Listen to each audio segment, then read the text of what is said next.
നമുക്ക് എന്നും വിളവ് കിട്ടുന്ന, എന്നും നമ്മുടെ വീട്ടുമുറ്റത്ത് നമുക്ക് പറിച്ചെടുക്കാൻ പറ്റുന്ന, എന്നാൽ ഒത്തിരി യാതൊരുവിധ പരിചരണങ്ങളും ആവശ്യമില്ലാത്ത ഒരു പച്ചക്കറിയാണ് കേട്ടോ കോവൽ. നമ്മളൊരു തണ്ട് നട്ടിട്ട് കഴിഞ്ഞാൽ നമ്മുടെ ആവശ്യത്തിന് നമുക്കൊരാഴ്ചയിൽ 2ഓ 3ഓ തവണ നമുക്ക് ഒരു തോരനുള്ളത് നമ്മുടെ വീട്ടുമുറ്റത്ത് തന്നെ നമുക്ക് പറിച്ചെടുക്കാനായിട്ട് പറ്റും കേട്ടോ. എന്നാൽ വളർത്താനാണെങ്കിൽ വളരെ എളുപ്പമാണ്.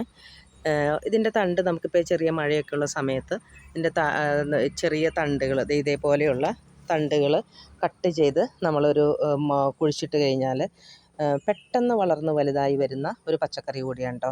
ഞാനിത് ആ വലിയ മഴയുടെ സമയത്ത് തണ്ട് കട്ട് ചെയ്ത് നിർത്തിയിരുന്നതാണ് കേട്ടോ. അതിന് ശേഷം പൊടിച്ച് മുകളിലോട്ട് വന്ന വള്ളികളാണിത്. ഇതിപ്പോൾ ഞാൻ ചെറുതായിട്ടൊന്ന് ചെറിയൊരു പന്തൽ എന്നുവെച്ചാൽ നെറ്റ് വലിച്ച് കെട്ടി 4 സൈഡിലും കോലുകൾ കുത്തി നെറ്റ് വലിച്ച് കെട്ടിയിട്ട് നമ്മൾ വലിച്ച് കെട്ടി കൊടുത്തേക്കുന്നതാണ്. ഇപ്പോൾ അതേ ഉണ്ടായി കിടക്കുന്ന കണ്ടോ, നല്ല രീതിയിൽ കായ്കളുണ്ടാകുന്നുണ്ട്. പിന്നെ ഇതിൻ്റെ പ്രശ്നം എന്താണെന്ന് വെച്ചാൽ ആകപ്പാടെ വരുന്ന രോഗം ഇത് കണ്ടോ, കായീച്ച വന്ന് കുത്തും. അപ്പോൾ നമ്മളിത് ഈ പൂക്കളുണ്ടാകുന്ന സമയത്ത് തന്നെ പൂക്കൾ കായ്കളിലോട്ട് വിരിയുന്ന സമയത്ത് തന്നെ നമ്മൾ വേപ്പെണ്ണ വെളുത്തുള്ളി മിശ്രിതം സ്പ്രേ ചെയ്ത് കൊടുത്താൽ ഈ പ്രശ്നം ഉണ്ടാവില്ല കേട്ടോ. അപ്പോൾ ബാക്കി ഒന്നിലും കാണുന്നില്ല, പക്ഷേ ആ ഒരെണ്ണത്തിൽ മാത്രമാണ് നമ്മളത് കാണുന്നുള്ളൂ.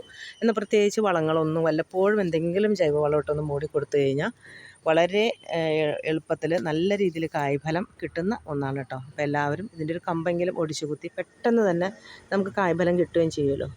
അപ്പോൾ നമുക്കിവിടെ വീട്ടുമുറ്റത്ത് വളർത്താൻ പറ്റിയ നല്ലൊരു പച്ചക്കറിയാണ് കോവൽ.